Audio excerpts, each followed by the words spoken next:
पृथ्वी हमारा घर, सौरमंडल का तीसरा सदस्य। इस असीम ब्रह्मांड में हमारा पता और एकमात्र ग्रह जहां जीवन संभव है।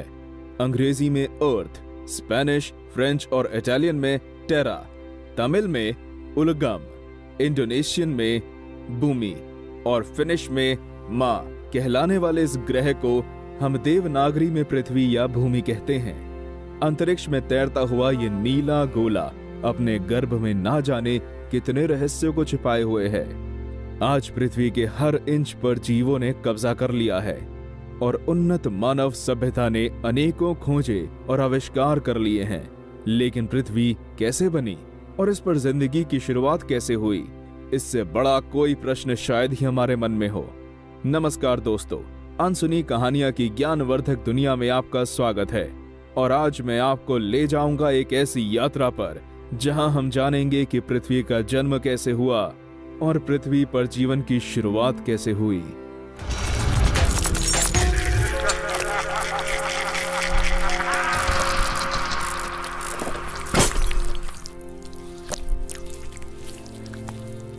हाइड्रोजन और हीलियम से बना एक ठंडा और बड़ा घूमता हुआ बादल, जिसे सोलर नेब्यूला नाम दिया गया है, वो ग्रेविटी के प्रभाव में सिकुड़ने लगा और आसपास की गैसें बादल के केंद्र में जमा होने लगी, जिससे कि केंद्र का घनत्व बढ़ गया और इसके साथ उसका तापमान भी।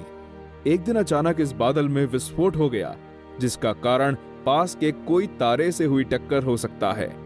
और इस विस्फोट से जन्म हुआ हमारे सूरज का। अब हमारे सौरमंडल को अपना केंद्र मिल चुका था। सूरज के गुरुत्वाकर्षण से आसपास के गैस कण और पत्थर वगैरह आपस में जुड़ने लगे और सूरज के चारों ओर परिक्रमा करने लगे। समय बीतता गया और धीरे धीरे इन गैस के कणों और पत्थरों ने गोल आकार ले लिया। इन्हीं में से एक थी हमारी पृथ्वी। दोस्तों, इस समय हम बात कर रहे हैं आज से लगभग 4.6 अरब साल पहले की। अपने शुरुआती समय में पृथ्वी की सतह का तापमान बहुत ज्यादा था और यहाँ ज्वालामुखी विस्फोट आम थे। इस समय को हेडियन युग नाम दिया गया है।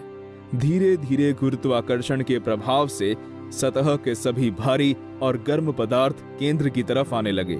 इससे पृथ्वी की सतह ठंडी होने लगी और ज्वालामुखी से निकलने वाली अलग अलग प्रकार की गैसों ने वायुमंडल का निर्माण किया। मगर आज की तुलना में पृथ्वी अब भी बहुत गर्म थी। ये समय आज से करीब 4 अरब साल पहले का है। इस समय पृथ्वी पर पानी की मौजूदगी के कुछ सबूत भी वैज्ञानिकों को मिले हैं। कुछ लोग मानते हैं कि ये पानी धूमकेतुओं के साथ जमी हुई बर्फ के रूप में आया था। ये बर्फ गर्मी के कारण भाप में बदल गई और बादल बनने लगे। ये बादल आज की ही तरह पृथ्वी पर पानी बनकर बरसे और कई करोड़ साल तक ये प्रक्रिया ऐसी ही चलती रही। समुद्रों का निर्माण हुआ और आखिरकार पृथ्वी जलमग्न हो गई। लगभग इसी समय पृथ्वी का एकमात्र प्राकृतिक उपग्रह यानी कि हमारा चंद्रमा भी बना था। कहा जाता है कि आज के मंगल ग्रह के आकार का ग्रह, जिसको थिया नाम दिया गया है, वो पृथ्वी की सतह से टकराया और पृथ्वी की बाहरी सतह का कुछ हिस्सा अलग हो गया। समय के साथ साथ इसने भी गोल आकार ले लिया और पृथ्वी के चक्कर लगाने लगा। माना जाता है कि थिया नाम का ये ग्रह भी उस समय हमारे सौर मंडल का एक सदस्य था। चंद्रमा के बनने को लेकर दिए गए इस सिद्धांत को जायंट इंपैक्ट हाइपोथेसिस या भीमकाय टक्कर परिकल्पना कहते हैं। मानो या ना मानो, इतने कम समय में हम पृथ्वी के एक युग की यात्रा पूरी कर चुके हैं। अब आप कहोगे कि पृथ्वी के बनने की कहानी बहुत हो गई, अब तो हमें यह बताओ कि हम और बाकी सब जीव जंतु इस पृथ्वी पर कैसे आए। तो बिना कोई देर करे चलिए चलते हैं आगे की यात्रा पर। हेडियन युग के बाद आता है आर्चियन युग।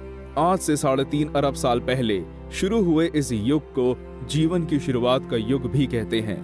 पृथ्वी पर जीवन की शुरुआत अभी भी एक ऐसी पहेली बनी हुई है जिसे वैज्ञानिक सुलझा नहीं सके। इसको लेकर बहुत से विचार रखे गए हैं, लेकिन सटीक तथ्यों के साथ कुछ ही विचार उपलब्ध हैं। सबसे ज्यादा प्रचलित और मान्य विचार ये है कि समुद्रों में ही जीवन का विकास हुआ है। समुद्रों में पाए जाने वाले तत्वों ने आपस में जटिल रासायनिक अभिक्रियाएं शुरू कर दी और इनके कारण ही समुद्र में जीवन की शुरुआत हुई। कुछ वैज्ञानिक इस समय के पहले ही जीवन के शुरू हो जाने का दावा करते हैं, तो दूसरे कहते हैं कि अगर पृथ्वी पर जिंदगी इतनी जल्दी शुरू हो गई होती तो ब्रह्मांड के दूसरे ग्रहों में भी जिंदगी जरूर होती। लगभग 3.5 अरब साल पहले पृथ्वी पर पहले एक कोशी या यूनिसेल्युलर जीवों ने जन्म लिया। ये जीव आज की तरह ऑक्सीजन पर नहीं बल्कि मीथेन पर जिंदा रहते थे, क्योंकि उस समय पृथ्वी पर ऑक्सीजन की मात्रा बहुत कम थी। आज से करीब 2.4 अरब साल पहले पृथ्वी पर ज्वालामुखी की गतिविधियों में लगातार कमी होने लगी। तापमान बहुत तेजी से कम होने लगा और लगभग 2.5 करोड़ सालों के लिए हमारी पृथ्वी बर्फ का एक गोला बन गई। लेकिन यह समय पृथ्वी के लिए वरदान साबित हुआ, क्योंकि बर्फ से ढके हुए समुद्रों के नीचे जीव की संभावनाओं ने पनपना बंद नहीं किया। साइनोबैक्टीरिया नाम के जीव फोटोसिंथेसिस की विधि से ऊर्जा को प्राप्त करते थे और ऑक्सीजन को निकालते थे। इससे वायुमंडल में ऑक्सीजन की मात्रा बढ़ने लगी।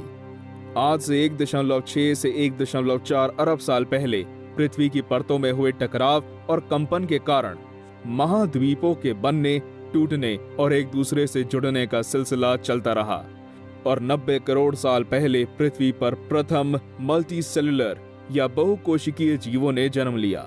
ऐसे जीवों के अवशेष ऑस्ट्रेलिया के बलुआ पत्थर की चट्टानों में मिले हैं।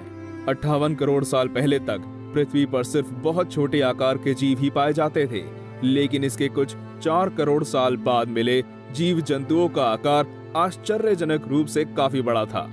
53 करोड़ साल पहले जीवन ने पहली बार समुद्र से धरती पर कदम रखा।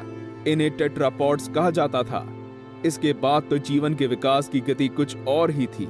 लगभग 30 करोड़ सालों पहले धरती पर जन्म हुआ डायनासोर का। इन विशालकाय जीवों के अवशेष हमें भारी मात्रा में मिल चुके हैं और इनके बारे में हमें काफी विस्तृत जानकारी भी है। डायनासोर्स ने कई करोड़ सालों तक पृथ्वी पर राज किया, लेकिन एक दिन ऐसा आया कि डायनासोर की लगभग सारी प्रजाति ही समाप्त हो गई। 6.5 करोड़ साल पहले 10 किलोमीटर लंबी एक ग्रहिका 70,000 किलोमीटर प्रति घंटे की गति से पृथ्वी की सतह से इस तरह टकराई कि पृथ्वी और समुद्र में रहने वाले ज्यादातर जीवों का अंत हो गया। पृथ्वी की करीब 70% प्रजातियां खत्म हो चुकी थी।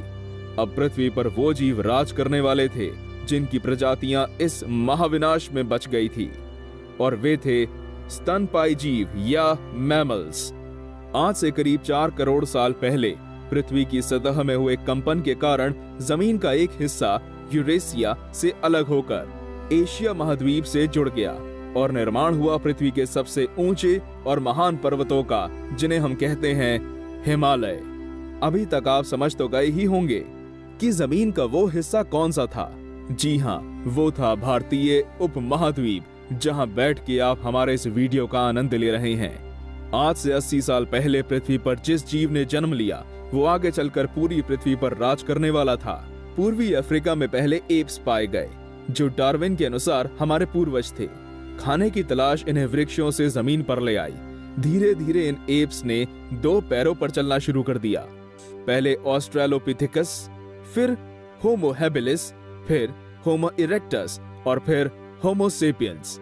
एप से आज के मनुष्य बनने के हर कदम पर इन्होंने नई नई चीजों की खोज की और नई कलाओं को सीखा। कौन जानता था कि गुफाओं में रहने वाले और शिकार करके खाने वाले इंसान एक दिन पृथ्वी और ब्रह्मांड के रहस्य को उजागर करेंगे। वैज्ञानिकों के अनुसार पृथ्वी पर 1 लाख करोड़ प्रकार के जीव हो सकते हैं, लेकिन अभी तक हम इसके 0.1% भी नहीं खोज सके। इसका मतलब ये है कि पृथ्वी अभी भी ना जाने कितने रहस्यों को छिपाए हुए है, जिनके द्वारा ये अपने आप को उन्नत समझने वाली मानव जाति के सामने प्रतिदिन नई चुनौतियां पेश करती है। दोस्तों, पिछले कुछ मिनटों में हमने पृथ्वी के 4.6 अरब साल के इतिहास की यात्रा की है।